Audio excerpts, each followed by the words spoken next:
today to talk about the research report. I have three fabulous women who are joining me in the discussion today.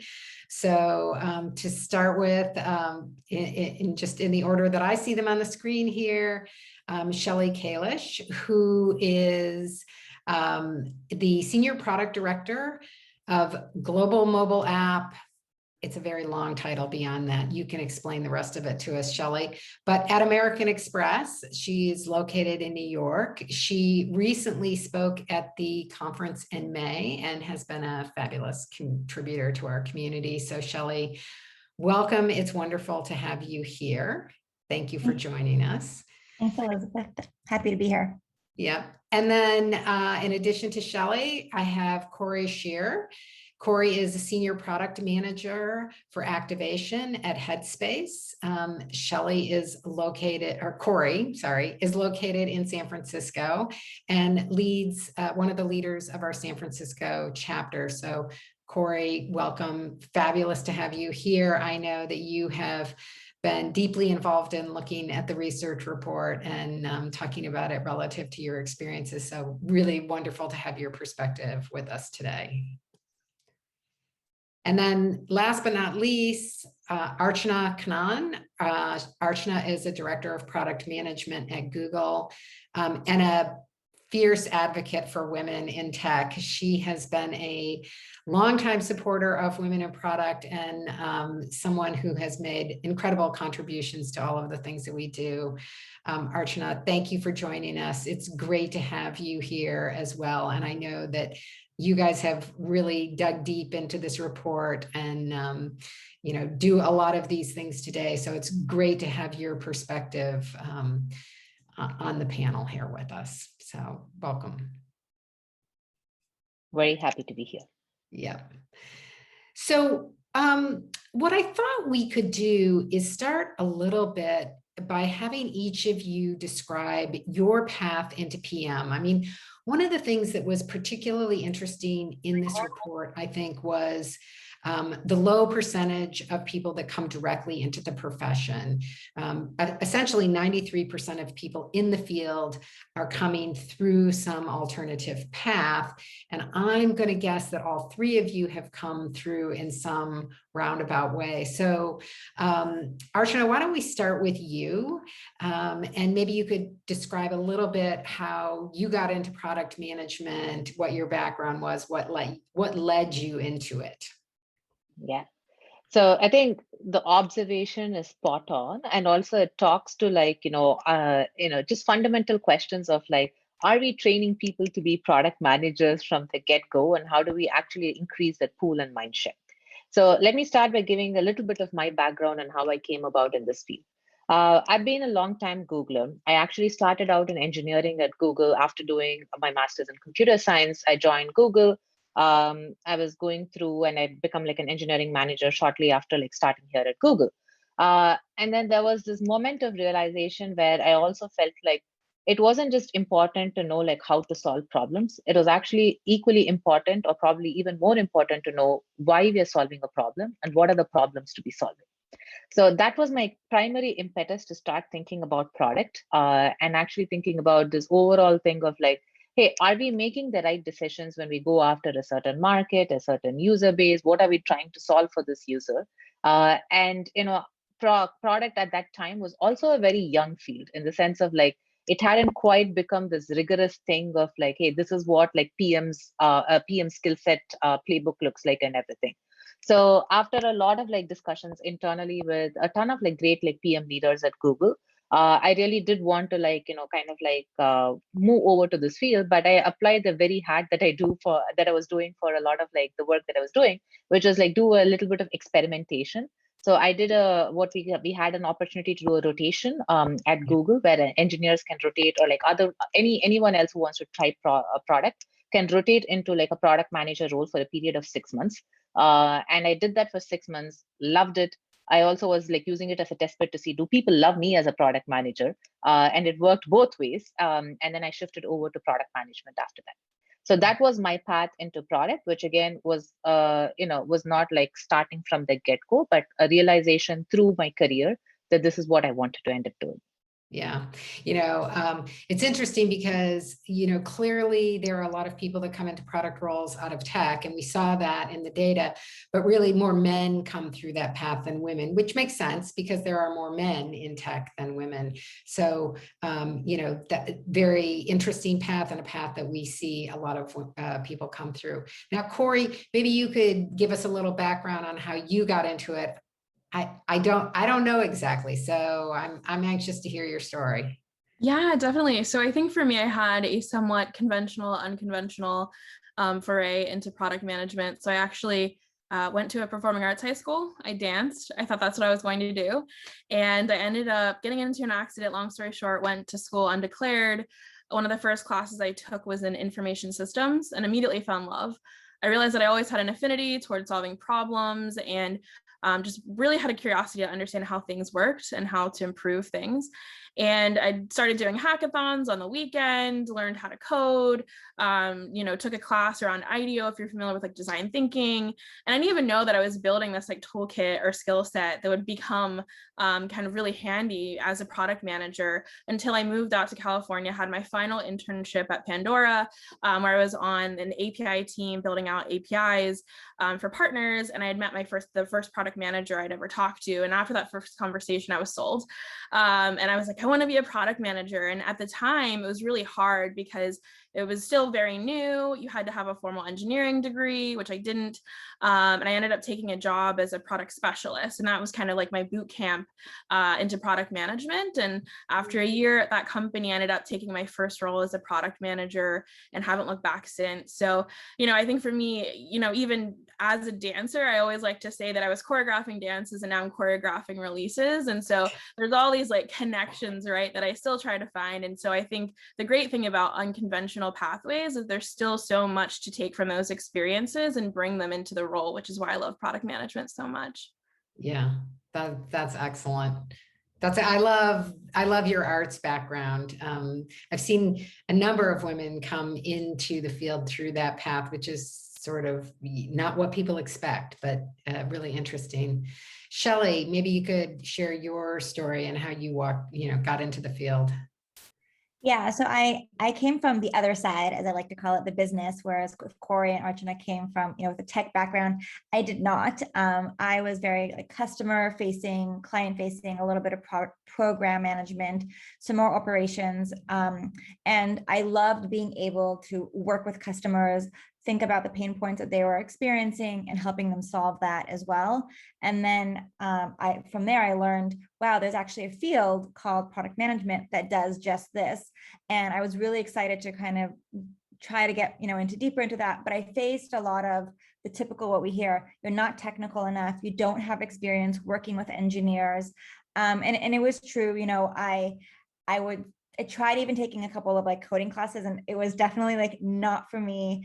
I was like, I'm just too bored. I can't sit in front of a computer looking at code all day. Like I just need that interaction.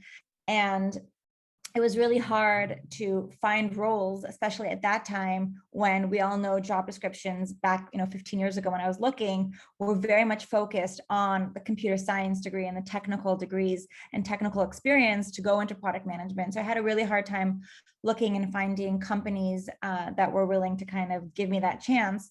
And it took me moving across the ocean and working at an ad tech company, using domain experience and domain expertise that I had to get to company take their first chance on me and work in product management. And from there was able to work with an engineering team and learn about the actual core product experience that was needed.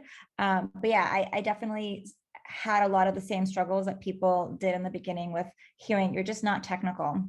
Yeah. I think it's worthwhile to take a little sort of deep dive in this area, because this is definitely something that is a little bit of a hangover for the industry.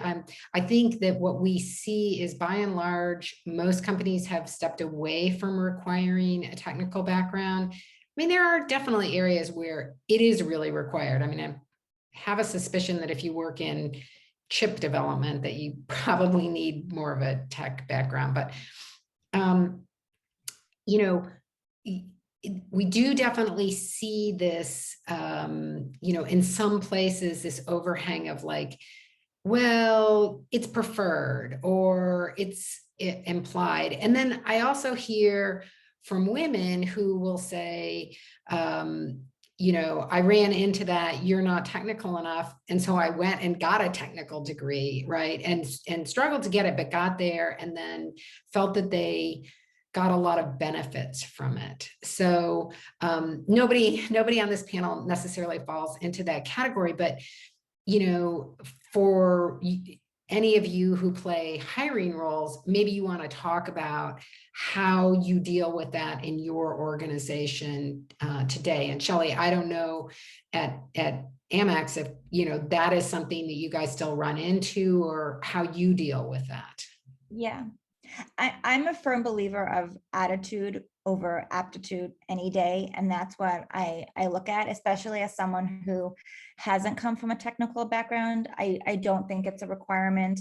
And even today, when I think of my product management skill sets, it's a lot more utilizing that customer first mindset and that communications and that operations mindset that I have through my experience versus, talking with engineering. Sure, it would have been good to know in many times to, how the code worked. But I think you can, if you are communicating well enough and you have a passion to learn and that attitude for curiosity, you can learn how to talk to your engineering team and ask the right questions to know if the code is working and will service the customers. So when I hire, I really do look for people who have that passion and have that curiosity and that attitude to want to get into the field and know how to ask the right questions, or are eager to learn how to ask the right questions and learn not just the technical aspect of it, but all the other aspects of product management as well.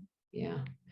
So Archana, I kind of want to bring you into this because, I know that that in the past there was, definitely a preference for that within Google, but I believe that has changed quite a bit. And I think it would be great if you could talk a little bit about how Google and how you think about that when you do hiring into the PM groups currently. Yeah. To go back again, I will say that, overall, I see product management has evolved quite a bit in the last 15 years or like more recently in the decade, right? Google also has evolved as a part of this journey. Like when we started out, we were definitely like a super engineering centric, company. And the first few product managers whom we hired then had to also come from the background to be effective over here to kind of really work well with our engineering teams and bring products to market. But then when you take a step back at more how we have evolved, I think the most important skill set that is that is needed for product managers is that user-centric mindset. We always say at Google, users first, right? The ability for you to really pay attention to what users' needs are, to hear their voices, what's working, what's not working, and identifying where there is an opportunity for a product is super critical. Yeah. The second thing is that you need to be able to work cross-functionally, not just with engineering. You need to be able to work with UX and design. You need to be able to work with your sales counterparts, if that's an applicable segment that you're working in. So all these cross-functional capabilities to work with is a lot more important than to say that, oh yeah, I absolutely need you to spike in one particular area. And that is something that we look for, which is how can you wear these multiple hats and be able to think and hear people from all these other different folks and make a judgment on where you want to take the product or what is the right thing to do for the product. And more so, I think what we have learned over time is that it's not necessarily the exact skills and kind of saying that, oh yeah, have you gotten the degree? That's a checkpoint to say that, oh yeah, can you work with technical folks? It's more of the transferable skills that we pay a lot of attention to. Where in your experience have you stretched yourself? Where have you been able to demonstrate that you can work cross-functionally? Where have you been able to demonstrate that you can listen to user feedback and start building product and bring that rigor and prioritization into stuff? And those are the things that we start to look for more than just saying, oh yeah, have you done a degree, and have a checklist of things that we look for, especially when we look at new candidates and external candidates to hire. Yeah, it kind of reminds me of what Cori said earlier about, choreographing things. It's like that ability to, get everybody to work together, to get on the same page, to, create something where everybody is bringing something to the table. That's a really key skill here. Cori, I don't know if you want to add anything here in terms of the technical side of things or that perspective. Yeah, I think for me, the thing that most stands out whenever I have conversations regarding this idea of being technical enough is in talking to both, women and male friends who are product managers. Men never get asked, like have that same issue where they're faced with like, you're not technical enough. And I just found that very striking. And obviously that's not stat-sig data.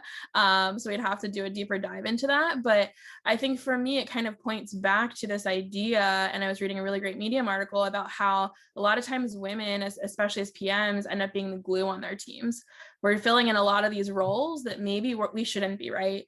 Like we're not maybe utilizing PMs to their best skill set if we're asking them to be technical, because that's not the gap that we should be filling, right?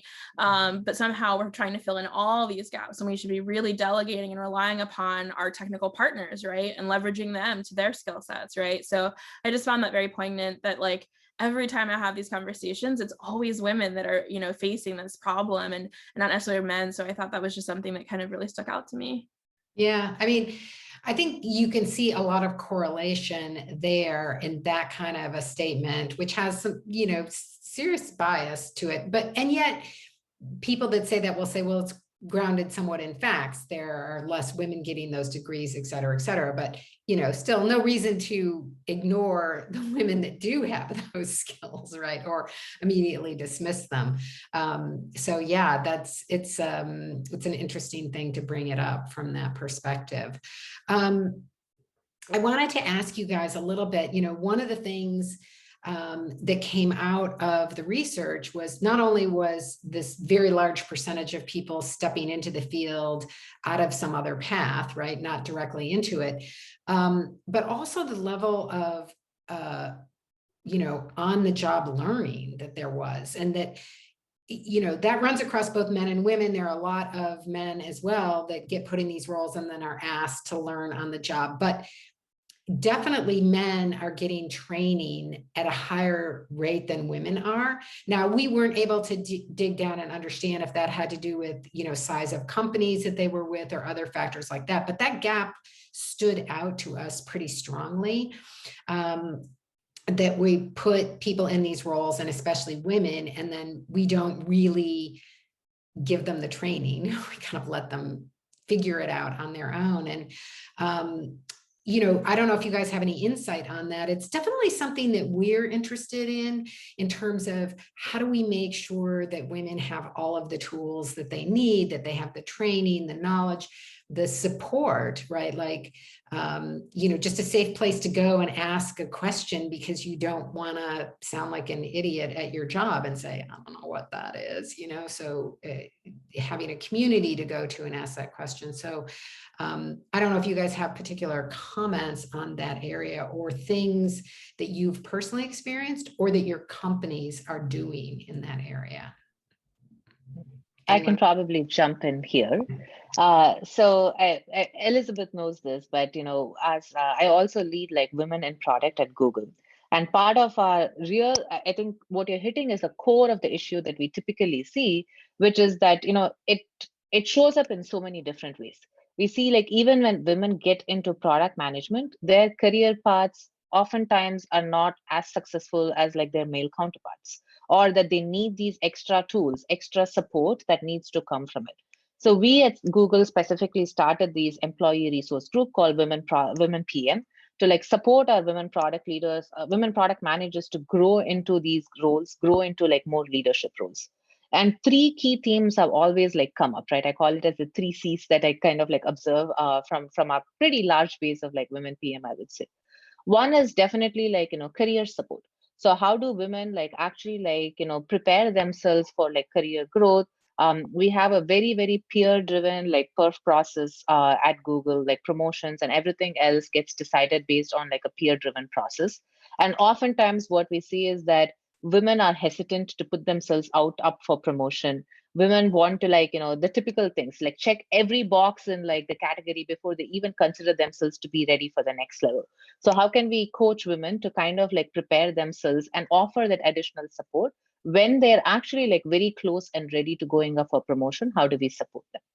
The second C that we often hear about is also like coaching, right? Coaching and mentoring, so that there is especially because this is such a diverse field and people come from so many different backgrounds. How do we kind of like help bring together people so that they get the right support that they can have from varied experiences, from varied people of different backgrounds, whether it's like one-on-one support, external coaching that they can get, or even sometimes like a group coaching and peer coaching, we have found like to be like really helpful for people to like really discuss issues that they're facing. Hey, I'm having this particular issue where like I don't see eye to eye with this particular like lead in my team. What do I end up doing in that scenario? So offering that safe space has been like really, really helpful for our women PMs to grow themselves from these tricky situations. And then the third area is community.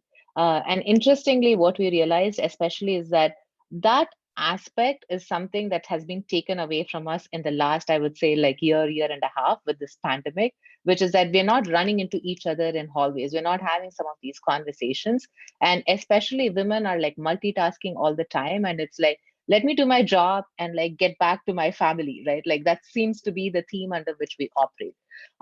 So we've been like doing a bunch of things in this space so that people connect beyond just the everyday job, so that you're not just looking for like transactional efforts to like, okay, am I getting the thing done, but also have this a way to start thinking about what are the opportunities and the possibilities that exist out there for you, and have that the community to kind of like support you in scenarios which are quite unusual, especially like during these times. So those are the 3 C's that we have been paying a lot of attention to as an employee resource group, and we have found like tremendous success in like driving the support for our ecosystem, for our women user base. But also, like, I will admit there is so much more to be done in this space. Like, it's not like there is a lot of gaps that we have to fill to get parity over here. Yeah. Shelly, any comment from on your side? Yeah, I think the way that Archana also divided it, I see it as 2 different paths of support. There's the additional training that I need to do, like the actual skills I need to have to be better at my job. And the second one is more external support or mentorship. And both of those women struggle with. And for the former, the actual training, what we saw is women, report that they perform strongly on skills like empathy and people management and project management, but actual more skills like design, technical, data analysis, they don't. And so when that you have all of these skills that you want to get better at, it's kind of like, where do I start? I can't take a course on data analysis and design, right? I have to choose one because most companies won't, everyone has a budget. Being realistic, companies have a budget, and yes, they have training and learning budgets, but you can't come in and being like, okay, I want a budget for a coach and I want a budget to do this design class and so you have to kind of pick and choose. And what that ends up happening is you can only choose one, and there's still those other skills that you feel like you're not perfecting. And so I think that's one area of an issue of budget, and how do we solve that problem in a much larger way, that there are a few areas that women need actual tangible skills and they're not able to get it. And is there a way internally, instead of having to pay for it, that it can be done versus having to outsource it and pay for it?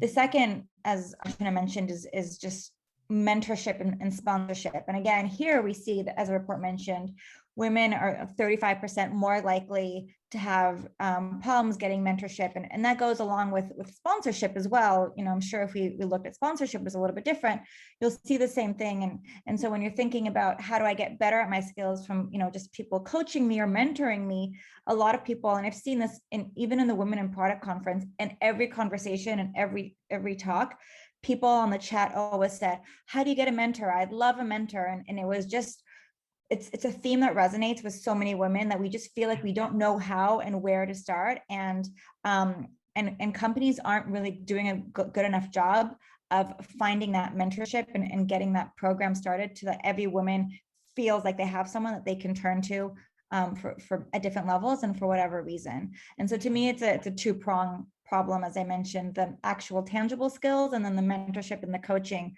and both can and should, be taken care of. But it's just how to go about it is a very delicate way for companies to have to execute on it. Yeah. And, the thing that's fascinating to me is both of you are at companies that, most people would say have lots of resources, right? But there's still always resource constraints. And you get into smaller companies and the resources become non-existent. So, that the problems there become much bigger, much more difficult to overcome. Cori, do you want to add in anything here?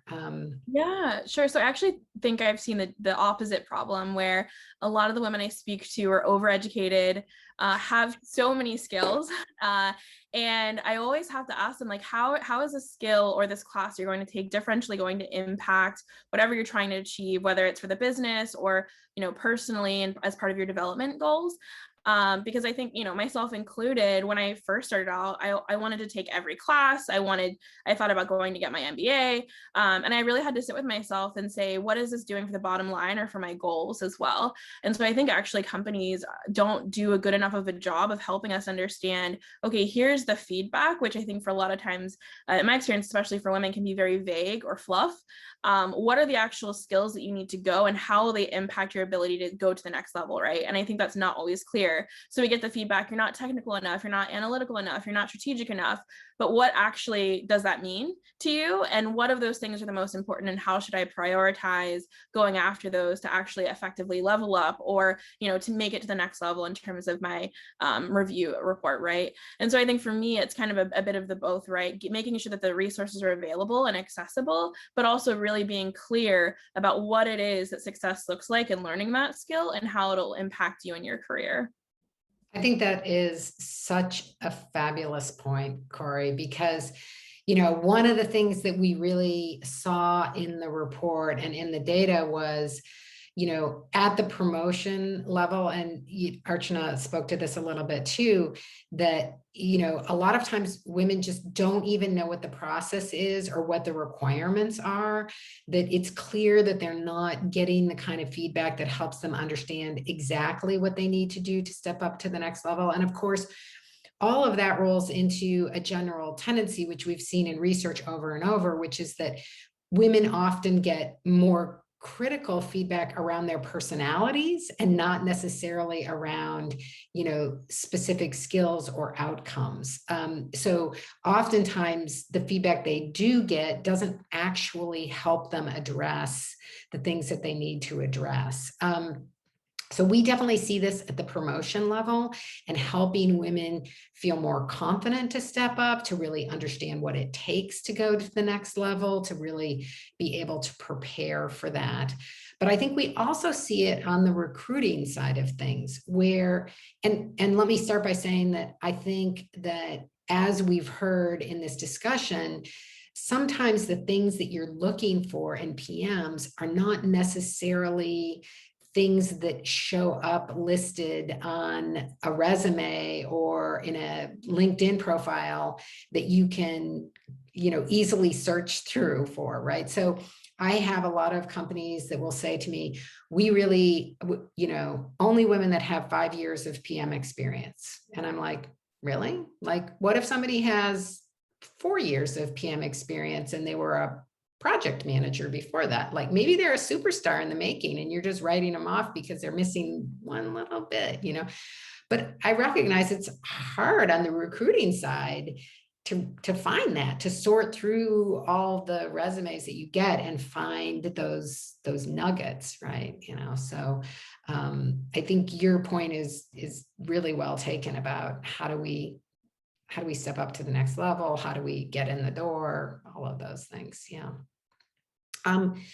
So Cori, I also want to, talk a little bit here, because it was really super clear in the data that, intersectional women, so Black women and Latinas, and that they really felt, had a much steeper climb here. Like, it was so clear in the data that that was a contra indicator of, you know, salary and level. And, you know, I know that that's a personal experience for you. It's not a personal experience for me, but I'm pretty aware of it. And maybe you can talk about that a little bit, because it's very clear there's quite a bit of bias out there. Yeah, definitely. So I think for me, not only was I in this world that felt still very new, product management was still fairly new at the time, but I also started to look around the room and realize that I was the only woman and the only sometimes marginalized identity in the room. I'm Indigenous and Black. And so there's not very many of us in the industry, let alone in product management roles, right? And so I think for me, it's been a lot of learning how to navigate not only this new field, this new career, but also what my role is in the rooms that I'm in, knowing that sometimes I'm the only one, and how that can feel like a ton of burden, but also extremely important, right? Because when you look at the industry and the numbers, the people who are building the products are not reflective of the people that are using them. And what implications does that have, right? And how we think about building products. And I think even for me to this day, having to be the person to raise my room and say, actually, like, that's extremely problematic, or, you know, and not have another person you can look to really validate or back that up, right? And it sometimes feels like we're so focused on data, but like, how do you create data for the human experience and for things that some people might not have or be able to experience, right? And so I think for me, that's become a bit of a superpower, in that I'm able to share those experiences, but some days it can feel like a burden, especially with everything that's gone on in the last year. It feels really hard to have to be the voice, and also you know, take on that burden that others maybe aren't experiencing. So I think for me, it's been, how can I educate? So I actually at my last company led an ethics group where we tried to create resources for folks to use across different teams to be able to ask themselves questions and challenge their own assumptions, and kind of almost like a guide. And, you know, I don't think there's enough questions you could ever ask to ask yourself, am I doing more harm than I am helping, right? But how can we equip teams to take a second to take a step back before we take action, to say, how might I be doing harm, physically, emotionally, socially, you know, otherwise, and really just like start to get to the place where, you know, I don't have to be in the room. Everyone else can be thinking about this too, because I think the way we build product is just as important as what we build as well, right? We want to make sure that everyone in that process feels equitable, and that we're building things that are actually going to improve people's lives, so that we can, you know, again, really make sure that what we're building is not just a reflection of who we are in our own identities. Yeah. You know, one thing that I will say in doing this report, one of the recommendations is around really focusing on intersectional women and really thinking through how to support them. I mean, some of the recommendations that we make are a little bit more like, you should be looking at their salary levels and annually, and understanding if you are undercompensating people that fall in these categories. And the same thing relative to promotion, which I think are great things to do, but I think that they don't always, they don't really address the full experience that people have when they are in that position. And you know, so that's something that I would put out to this group, that, you know, as a community, it's something we should think about and listen to the women that are in those positions and what they want, you know, what is valuable, what are the challenges that they're facing, and just like you said, trying to step back and listen and not make a whole bunch of assumptions. So yeah, it's great. Yeah. Yeah. And I think even to add on to that point, I mean, I didn't even talk about salary or compensation, but I think, and I've seen actually a couple companies do this already. How do we think about even creating stipends or additional grants for folks that are taking on some of this additional labor? I've seen it for companies that are giving extra stipends for folks who are leading ERGs and doing other labor that isn't always a part of our day-to-day jobs, right? Like, I'm never the person that's like, not my job, but I think we also have to ask ourselves, are we asking some of our team members to do more than we're doing? Are they pulling more of the brunt? Are they educating us? Are they helping us learn as they're leading? And I think we need to start to recognize that and account for that when we're compensating folks, especially marginalized identities. Yeah. And so Shelly and Archana, I don't know if you have specific things you'd like to add in here. I mean, unlike Cori, I do have the privilege of being a white woman, but I am still a woman, and you know, I have experienced some, you know, even unconscious gender bias, and especially as a working mom. I remember coming back from maternity leave, and you know, I had a 6-month maternity leave, which was amazing, and Amex is great for being able to provide that. But I was definitely ready to jump back in. You know, I love my kids, but I also love what I do. And so I was definitely ready to start working and getting my head stimulated and, you know, doing the next challenge.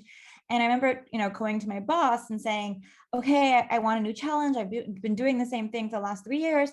And, you know, he kind of said to me, well, you just got back from maternity leave. I'm not sure, you know, it's the right time, you know, let's talk about it in a few months. And you know what, we never spoke about it. And I mentioned, and I brought it up, and to Cori's point before, in feedback is a huge issue in for women. I mentioned in my talk that women are 30% less likely to get constructive feedback, which can really help make us just better at what we do and help promote us and understand where we are.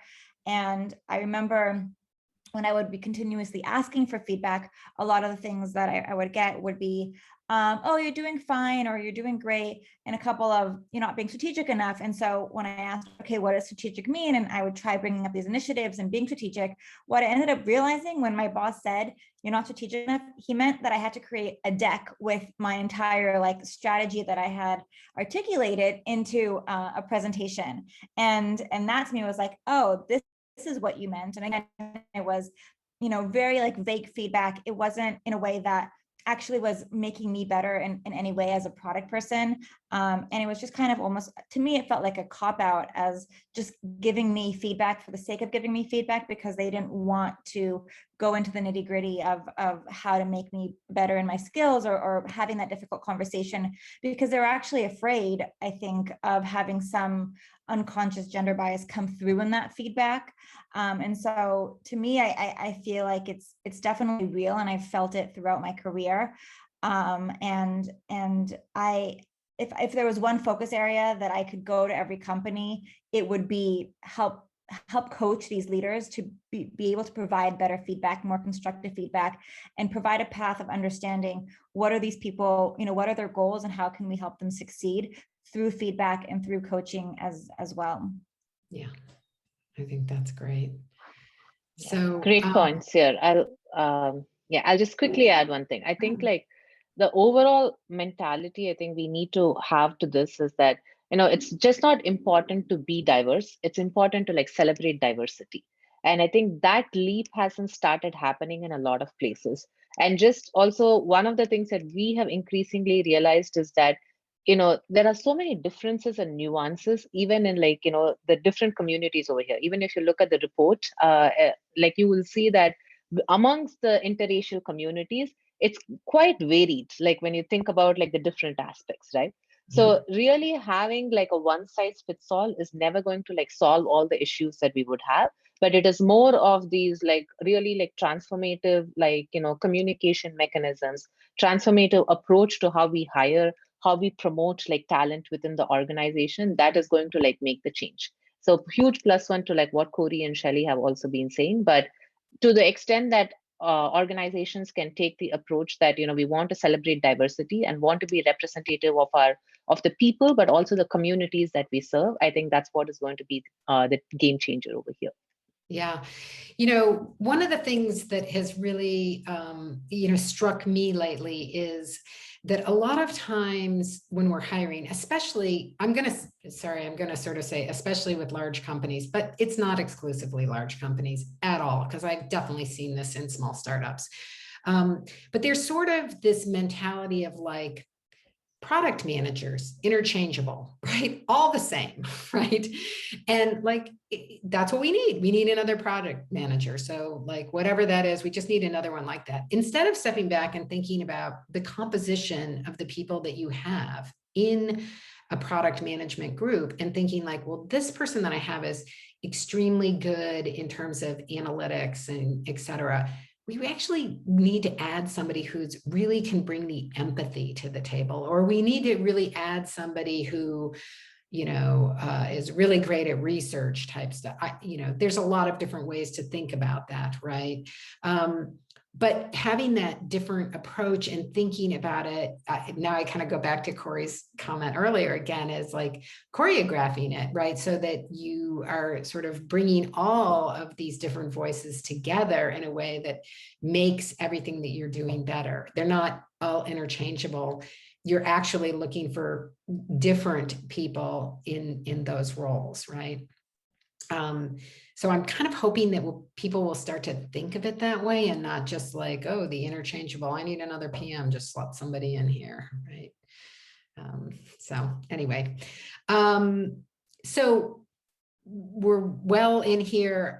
Malia, I'm hoping maybe you have gleaned a few questions, or maybe there's some people who have had questions in the chat that would like to, you know, bring forth a question or two.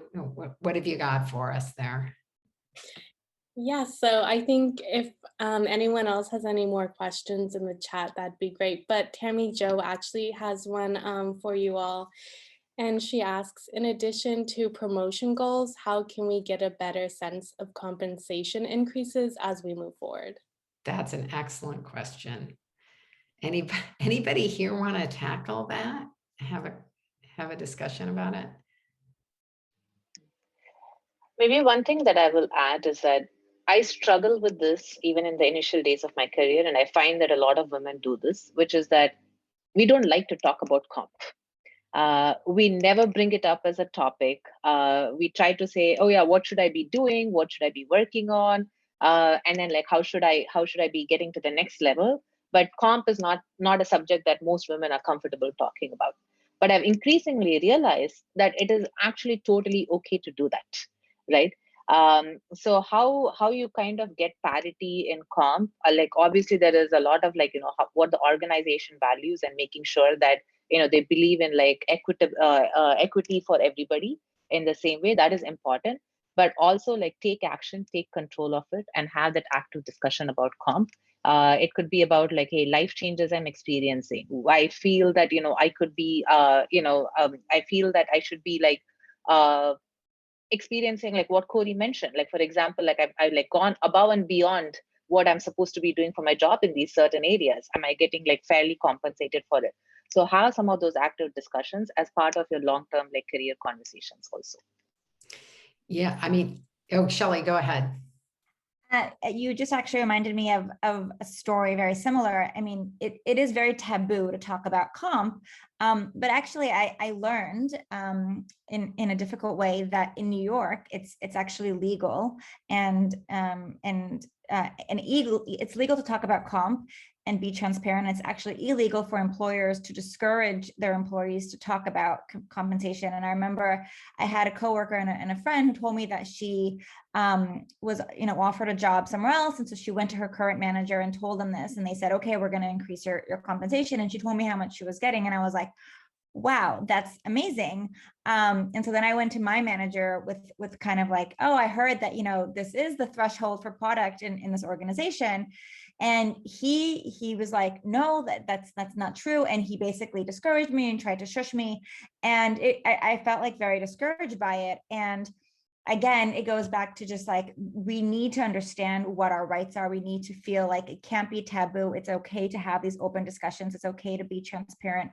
Do your research, do your homework, find out, you know, if your company does publish like salary ranges, look that up, look at like Glassdoor, whatever resources you are, talk to friends in the industry, look at your city. And I think being informed and coming with that to the table is one way. And also, you know, to your point, show what your value is. If you are saying, okay, our goal this year is to increase revenue by 10%, and this is how my team is going to do it, or this is how I'm going to do it, these are my goals.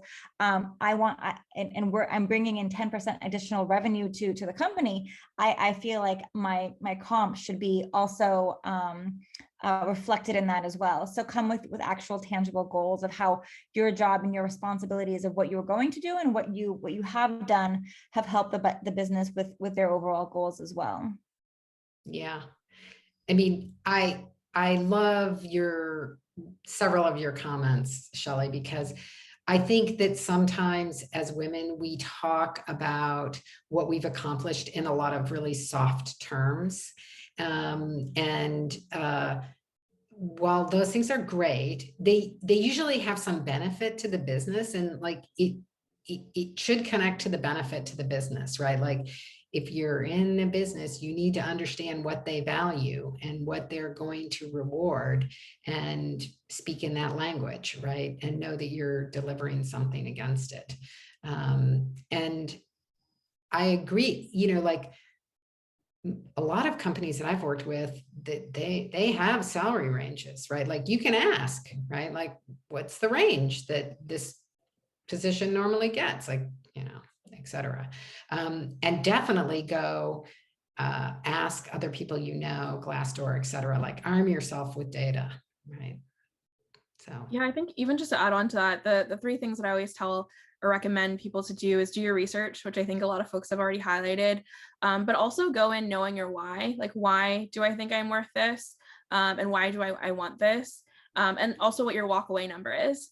And so going into it, knowing that it's okay to walk away, this might not be the right opportunity for you, but going in with that number so that when they come back and it doesn't meet that number, that it's okay, and give yourself permission to walk away. I've negotiated every single role since I was 22. I remember like almost being in tears, like shaking, like, oh, like I actually think I should get this number. And I was like so freaked out. My mom was like, why would you do that? What if they rescind your offer? And I got it. But I think that aside from getting it, the thing that I'll never forget is the recruiter called me to tell me how proud of me she was for doing that. And that's happened throughout my career where recruiters have given me feedback on negotiating. And I think if you're not currently doing that, or your recruiters aren't doing that, encourage them. Even if you can't meet their needs, encourage them to say, hey, it's so great that you're negotiating. I'm really proud that you did this. Like, it shows, how excited you are about this opportunity. And I think for me, that's what encouraged me to keep doing it every single time. And I don't negotiate a little, I negotiate a lot. And also think about more than just the salary. What about the rest of the compensation package? I think historically, especially when I entered the industry, I had a mom that had she's bless her, I don't think she still knows what I do totally. And so asking her for feedback about how to negotiate, I didn't have that, right? And so I think we also need to start to educate people. What does equity mean versus asking for PTO versus salary? Also, if you can, getting a financial planner earlier to help you understand what the difference or impact of each of those pieces of your compensation will have on your long-term goals too, right? So I think there's so much entangled in that companies could also be doing a better job to support their candidates throughout the process and really encouraging them, knowing that if they're going to fight that hard for themselves, they're going to fight that hard for the customer and their teams once they're in the company. Yeah, there's something for me at least, very appealing about people who have strong opinions and value their own worth. It's like, oh, good. Like if they don't value it, then like who's going to, right? Which isn't always the case, but so it's always interesting. I love your position. I think that's great. So, Malia, any other questions? It looks like there's one from Preeti in there, I'm gonna guess, right? So yeah, I was going to bring up that one. She kind of is asking, or she says that the hardest part about skills is knowing which tactical skill will benefit my career the most, prioritizing and investing time and resources in those specific skills. So how does she go about making these assessments, assuming that lacking career mobility equals lacking skills? Yeah. Any comments or feedback on that? I think I can jump in. I think this kind of goes back to what Shelly said, which I think for me has been so key in being more successful in managing up and working with managers over my career, is really making sure I'm asking questions until I feel like I get an answer that I can take action on, right? So I've also gotten that you're not strategic enough. And I'm like, great, what does that mean to you? And also acknowledging that what that means to them might look different from the next manager that I have. But really trying to hone in on what that is. Okay, great. What are 3 things you think I could do to improve that? And do you think I can do that at work? Is there an opportunity for me to have a stretch goal at work? Is there a class I could potentially take? And so really drilling into what that looks like, and then going back and saying, okay, what classes can I take, or what experience can I take on, and what is the cost of that? And then also going back to your manager and saying, okay, this is what I researched, this is what I found, how would you prioritize this? And if this is the most important thing and there's a cost associated, how can you help me advocate to get the resources to get this skill so that I can level up, right? So I think it's just asking a lot of questions and really pushing back on them, right? Because they're supposed to be helping you develop. And if you can't get the resources, again, like I think they need to help you get creative about how that skill can be acquired if you don't already have it. Yeah. Yeah, I was gonna use what you said, Cori, as an example about looking for, strengths, or looking for things that you're interested in and passionate about as what you want to learn, and setting as like skills that you want to get better at. So if coding, like in my case, it wasn't interesting to me at all, and I tried it, maybe that's a sign I shouldn't have gone into it. But if you are, really interested in design thinking and design, that's an area that maybe you can lean into. So I think that's one. And the other piece of advice I would give here, look less about the skills that you're lacking and look more to the skills that you actually have and the strengths that you can use to play. And you want to find a company or a team or a role that values your strengths and values what you bring to the table as is. Yes, you can always learn more and you can always upskill, but it's really about today, like what I have, and each and every one of us has our own strengths and our own skill set. And so really leaning into those and understanding what your superpowers are is one of the best pieces of advice I was given. And I think that we should really focus on who we are and what we have to give, more than kind of like what we're lacking and what we need to look for. Yeah. There's a question in here, and I want to ask about this, which is around certifications. Like, we definitely see that there are a lot of programs, and some of them are, expensive. And I always wonder, like, how do companies see those? Do they like see those certificate? Like, are some of them, yeah, that's a good one, or this one, like, yeah, I don't know why they did that, right? Because I think people need guidance on that, right? Like, because they're investing money, and the fact that they want to invest money in themselves, it says something really good to me. Like, that is awesome, but I don't want them to spend a ton of money and then discover that that really wasn't of value, right? So I don't know if Shelly, you or Cori or Archana, if you guys have certain ones that you see that you think like, yeah, that's valuable, that's not so valuable. So I'll just chime in. I think, to me, when I look at resumes, to be quite honest, most of the time I glance over them and I look more of like, what they're currently doing now and the summary. Occasionally I'll look at like the extracurricular classes they took. Very rarely will I see someone who has done a SQL class or a design thinking class and been like, wow, that will add so much value to this. I think, what I do think is, this person was curious and wanted to invest in themselves, and to your point, wanted to learn. And to me, the wanting to learn and the curiosity is a bigger more of a value than the actual skills that they have learned from it. And the other part of it, I will say, is it's more also about how they talk about what they've learned versus like what it says on paper, right? Because you can put on your paper, I graduated from Harvard and I have a degree in computer science and I have, Photoshop classes that I took.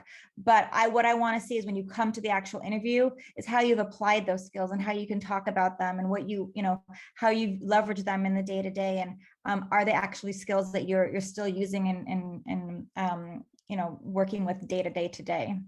Yeah. I think I'll plus one to that and say that that's really the crux of it, right? Like your resume, these days it's more like looking at your LinkedIn profile and actually like seeing like, hey, what have you actually done? More than like the certification and the courses. And then how does that translate when you come to interviews, when you talk about your experience? that really showcases like the work that you have done and how you take the skills that you have acquired and applied them. I think those are the key things that we end up looking at. And I haven't seen anything that has struck out particularly as like this is a must-do certification or anything at this time. Excellent. So we're near the end of our time. One of the things that I wanted to do is just kind of circle back and just briefly kind of walk through what the recommendations were from the report. You know, I really think of these recommendations as a starting point, not an ending point. We give you some specifics under each of them. And let me say, for those of you who have downloaded the report or have it, page 23 gives you kind of a checklist of action items that you can do. And again, I think that's a starting point. I don't think it's an ending point, but I think it's a really great set of things to start with.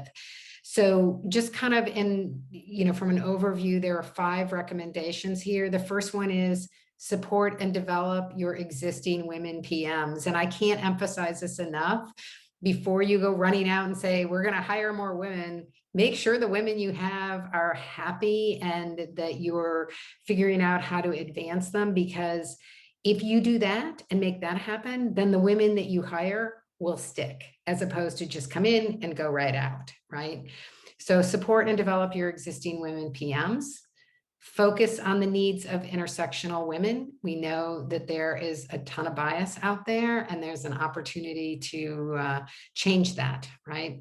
We focus on salary and promotion, but I think there's a lot of ways to do that. Make your PM promotions process clear and understood by all. This seems like such an obvious thing, but we hear it over and over and over again. I don't know what the process is. I don't know how I'm going to get promoted. I don't know what it takes to go to the next level. So you heard a lot of talk about that today. I think there's a ton of things that can be done there. Ensure your job requirements are necessary and correlate to success.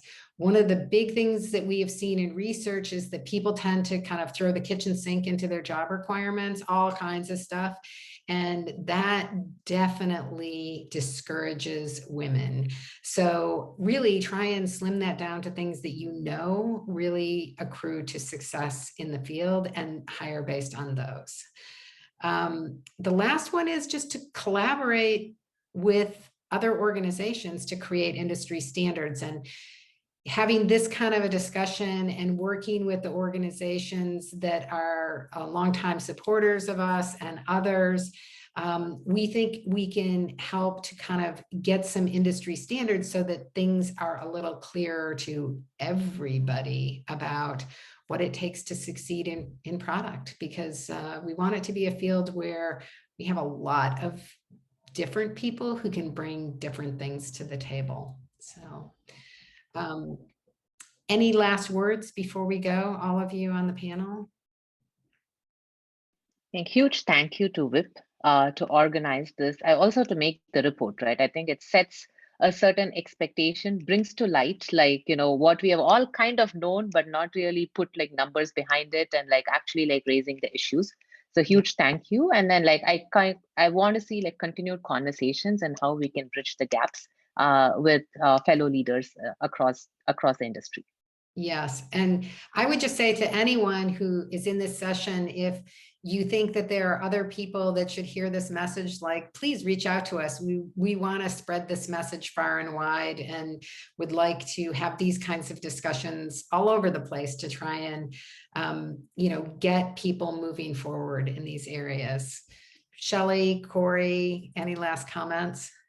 Yeah, I just echo Archana's sentiments and just say that I am really grateful for the WIP community in general and all the resources that you provide to the community and to women in product.